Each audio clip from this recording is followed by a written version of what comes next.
آدم کی پیدائش کرنے میں جو جو حکمتیں ہیں تم ان سے واقف نہیں بلکہ ہم ہی خوب جانتے ہیں۔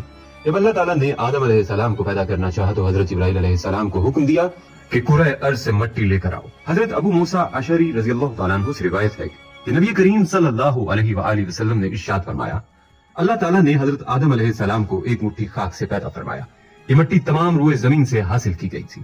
یہی وجہ ہے کہ حضرت آدم علیہ السلام کی نسل میں مختلف رنگ و زبان کے لوگ پائے جاتے ہیں۔ اللہ تعالیٰ نے حضرت آدم علیہ السلام کو 4 عظیم شرف اور مرتبے عطا فرمائے۔ نمبر 1، اپنے ہاتھ سے پیدا فرمایا۔ نمبر 2، روح پھونکی۔ نمبر 3، فرشتوں کو سجدہ کرنے کا حکم فرمایا۔ نمبر 4، اشیاء کے ناموں کے علم سے سرفراز فرمایا۔ تو فرشتوں اور ابلیس سے کہا، میں کھنکھناتے ہوئے سیاہ اور سڑے ہوئے گارے سے ایک انسان بنانے والا ہوں۔ جب میں اسے ٹھیک طرح سے بنا کر مناسب شکل دے دوں اور اس میں اپنی روح پھونک دوں تو تم سب اس کے آگے سجدے میں گر پڑنا۔ اللہ نے پوری زمین سے ایک مٹھی مٹی لی۔ یہی وجہ ہے کہ آدم علیہ السلام کی اولاد میں کوئی گورا ہے، کوئی کالا ہے، کوئی سانولا ہے، کوئی نرم ہے، کوئی سخت ہے، کوئی ناپاک ہے اور کوئی پاک ہے۔ پھر اللہ تعالیٰ نے اس مٹی کے خلاصے سے گارا تیار کیا۔ جب گارا سیاہ اور بدبودار ہو گیا اور اس سے کھن کھن کی آواز آنے لگی تو اللہ تعالیٰ نے اپنے دونوں ہاتھوں سے آدم علیہ السلام کا پتلا بنایا۔ پھر اللہ تعالیٰ نے پتلے کو کچھ عرصے کے لیے ویسے ہی چھوڑ دیا۔ جب ابلیس نے اسے دیکھا تو اس کے گرد چکر لگانے لگا اور اس کو بغور دیکھتا رہا۔ اس نے دیکھا کہ پتلا اندر سے خالی ہے تو وہ سمجھ گیا کہ آدم اپنے اوپر قابو نہ رکھ سکیں گے۔ پھر اللہ تعالیٰ نے جمعہ کے دن عصر کے بعد اس پتلے کو زندہ انسان بن جانے کا حکم دیا۔ حکم سنتے ہی وہ پتلا زندہ انسان بن گیا۔ آدم علیہ السلام کا خمیر مٹی سے گوندا گیا اور ایسی مٹی سے گوندا گیا جو نت نئی تبدیلی قبول کرنے والی تھی۔ جب یہ مٹی پختہ ٹھیکری کی طرح آواز دینے اور کھنکھنانے لگی تو اللہ تعالیٰ نے اس جذبے خاکی میں روح پھونکی۔ ابھی روح ناک کے نتھروں سے داخل ہو کر دماغ تک پہنچی ہی تھی کہ آدم علیہ السلام کو چھینک آئی۔ اسی وقت آدم علیہ السلام کو اللہ پاک کی طرف سے الہام ہوا کہ اس چھینک کے جواب میں الحمدللہ کہو۔ آدم علیہ السلام نے چھینک لیتے ہی الحمدللہ کہا، جس کے جواب میں عرش معلیٰ سے یرحمک اللہ یعنی اللہ تجھ پر رحم کرے گا جواب آیا۔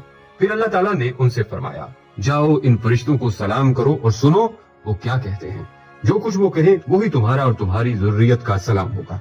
آدم علیہ السلام ان کے پاس گئے اور ان سے کہا، السلام علیکم۔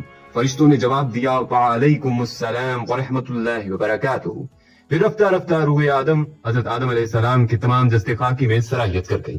یوں وہ مٹی کا پتلا یک و یک گوشت پوست ہڈی پٹھے کا زندہ انسان بن گیا اور ارادہ، شعور، حس، عقل اور وجدانی جذبات و کیفیات کا حامل نظر آنے لگا۔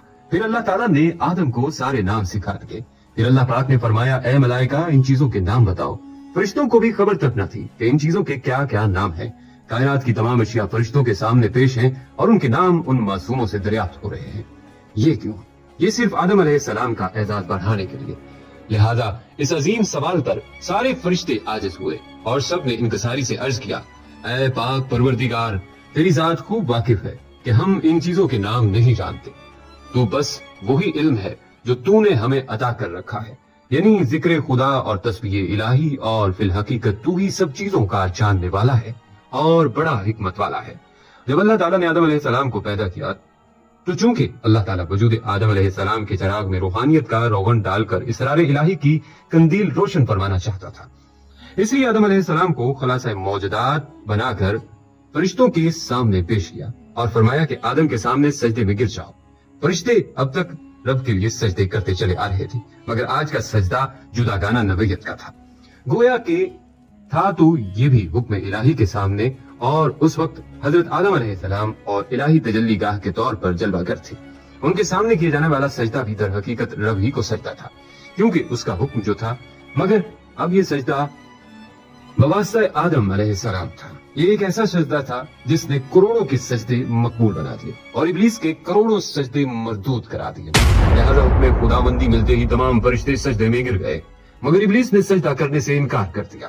یہاں یہ بات قابل ذکر ہے کہ انسانوں میں بھی نافرمانی اور ظلم کا مادہ ہے، لیکن یاد رہے کہ وہ جنات کے مقابلے میں کم ہے۔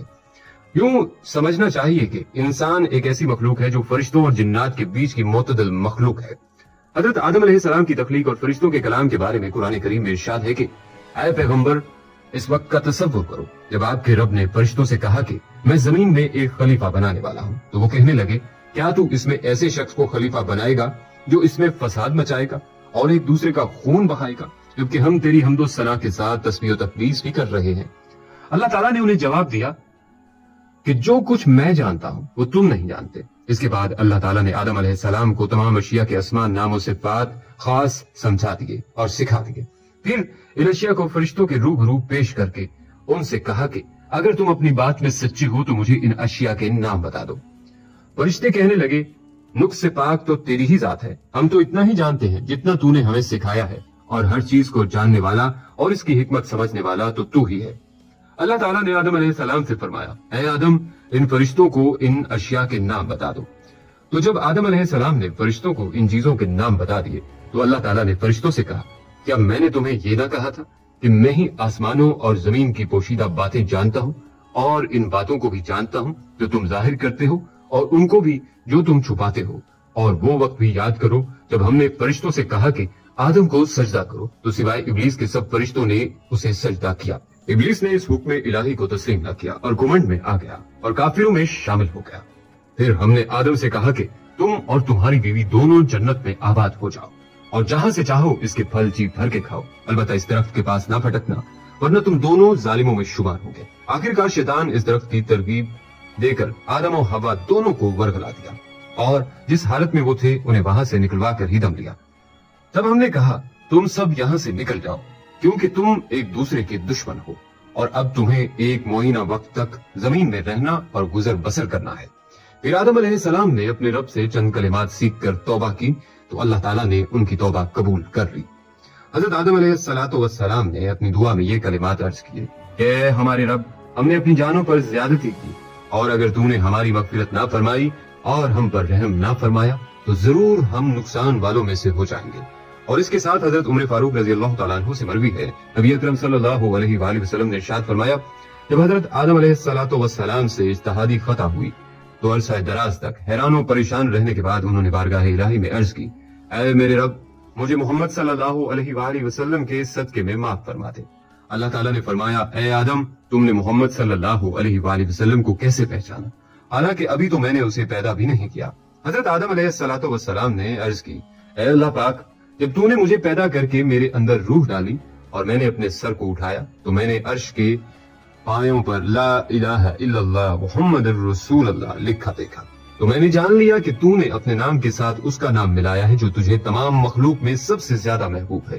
اللہ تعالیٰ نے فرمایا اے آدم تو نے سچ کہا، بے شک وہ تمام مخلوق میں میری بارگاہ میں سب سے زیادہ محبوب ہے، تم اس کے وسیلے سے مجھ سے دعا کرو میں تمہیں معاف کر دوں گا، اور اگر محمد صلی اللہ علیہ وآلہ وسلم نہ ہوتے تو میں تمہیں پیدا نہ کرتا۔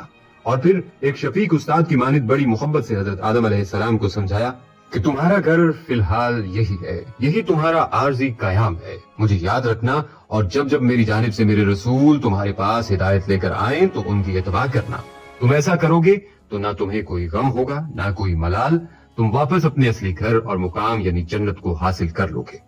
اس قصے پر ناظرین اگر غور کریں تو بہت سی الجھنیں سلجھتی چلی جاتی ہیں۔ یہ حضرت انسان تو اس بات پر قادر ہے کہ اللہ تعالیٰ کی زمین پر کشت و خون کا بازار گرم کر دے، بھوک اور بیماری کے سودے کرے، حیوانیت پر آئے تو اس حد تک کہ اپنی بیٹی کو بازار میں بیچ آئے۔ اس انسان سے دنیا میں خلافت کا کام کس طرح لیا جائے گا؟ اپنے ارد گرد نظر ڈالیں تو فرشتوں کی جھجک بلا وجہ معلوم نہیں ہوتی، مگر اللہ کی حکمت دو چیزوں سے عیاں ہوتی ہے۔ پہلی حکمت اس سجدے میں پوشیدہ ہے جب فرشتوں سے کروایا گیا، ایک طرف تو اس خاکی پتلے کے اندر چھپی نورانی روح کی تقدس کی طرف نشاندہی کی جاتی ہے، تو دوسرا یہ بتایا جاتا ہے کہ جہاں اس کے اندر شر کی پیروی کرنے اور فساد کی قوت ہے وہیں اس انسان میں لامتناہی محبت، رحم اور ایثار کا جذبہ بھی موجود ہے۔ فرشتے اور ان سے جڑی ہدایت اور پاک عمال کرنے کی قوتیں اور اسی طرح ابلیس سے جڑی شیطانی عمال کرنے کی قوتیں دونوں انسان کے تابع کر دی گئی ہیں، اور اسے یہ بتا دیا گیا ہے کہ یہ دو راستے ہیں اور تم بیچ میں کھڑے ہو، اب ان دونوں میں سے جو راستہ چاہو اپنا لو، تمہارے اعمال تمہارا فیصلہ کریں گے۔ ابلیس کے راستے پر چلے تو ملعون ہو جاؤ گے، اور میرے راستے پر چلے تو پھر اس سجدے کا حق ادا کر کے اشرف المخلوقات بن پاؤ گے۔ اور پھر اس بنی ہوئے انسان کو نام دینے کی طاقت دی گئی، یعنی علم عطا ہوا، وہ بھی ایک ایسا علم جو انسان کو باقی تمام مخلوقات سے ممتاز کرتا ہے، جس کے ذریعے انسان اپنی تحقیق، تعلیم اور تجربہ نسل در نسل آگے بڑھاتا ہے۔ اسی طرح یہ بھی واضح ہے کہ اللہ رب العزت کو معلوم تھا کہ ہمارے جد امجد اس درخت کا پھل ضرور کھائیں گے، چونکہ بارگاہ رب میں یہ اعلان تو پہلے ہی ہو چکا تھا کہ میں زمین میں اپنا نائب بنانے جا رہا ہوں۔ یہ تھوڑی کہا گیا تھا کہ میں جنت میں اپنا نائب بنا رہا ہوں۔ اب سوال یہ اٹھتا ہے کہ پھر درخت سے کیوں روکا اور صرف ایک پھل کھانے سے جنت سے کیوں نکال دیا؟ یہ دراصل انسان کی تخلیق اور تکمیل کا آخری مرحلہ تھا۔ یہ وہ پہلا از خود فیصلہ تھا جو انسان نے کیا۔ یہ اس بات کی نشاندہی تھی کہ اب یہ باقی مخلوق تیار ہے کہ اپنے امتحان گاہ میں بھیج دی جائے اور ایک مقررہ وقت تک اپنے علم الاسما کو استعمال کرتے ہوئے اپنا ذہنی علمی اور عمرانی ارتقا کرے اور ساتھ ساتھ علم وحی کی متلاشی رہے۔ اور جب بھی رسول صلی اللہ علیہ وآلہ وسلم بارگاہ ربانی سے ہدایت لے کر آئیں، یہ انسان ان کی تصدیق کر کے اپنے لیے نجات کی راہ ہموار کرے۔ یوں انسان کو علم کا ہتھیار دے کر بھیجا اور ساتھ ساتھ اس کی نجات سے جڑی 3 باتیں اس کے اندر سختی سے بٹھا دی گئیں۔ اول یہ کہ جنت میں وقت گزارنے کا موقع دے کر اس کے دل میں لاشعوری طور پر اس کی محبت بھر دی گئی اور یہ بتا دیا گیا کہ یہی تمہارا اصل مقام ہے، اور پھر یہ جو نکالے جانے کے باعث تم اسفل سافلین ہو گئے ہو، تو وہ اپنے اعمال اور اٹھان سے اپنی کھوئی ہوئی ساکھ دوبارہ بحال کرو اور اپنا اصل مقام دوبارہ تلاش کرو۔ یہی تمہارا امتحان ہے۔ پھر شیطان کی وجہ سے اس مقام کا چھیننا، اس کے اندر اس بات کو بٹھایا گیا کہ شیطان میرا کھلا دشمن ہے، جس کی چال سے مجھے ہر دم ہوشیار رہنا پڑے گا۔ اور آخر میں یہ بھی سکھایا گیا ہے کہ یہ سفر یقیناً بہت لمبا اور مشکل ہوگا، تکلیف بھی ملے گی، مشکلات بھی آئیں گی، بشری کمزوری کے باعث گناہ بھی سرزد ہوں گے۔ ایسے میں کیا کرنا ہے؟ ایسے میں سارا غرور تکبر ایک طرف رکھ کر صدق کے دل سے اللہ سے معافی مانگنی ہے اور رجوع کرنا ہے۔ اللہ ہم سب کو ان نصیحتوں پر عمل کرنے کی توفیق دے، آمین یا رب العالمین۔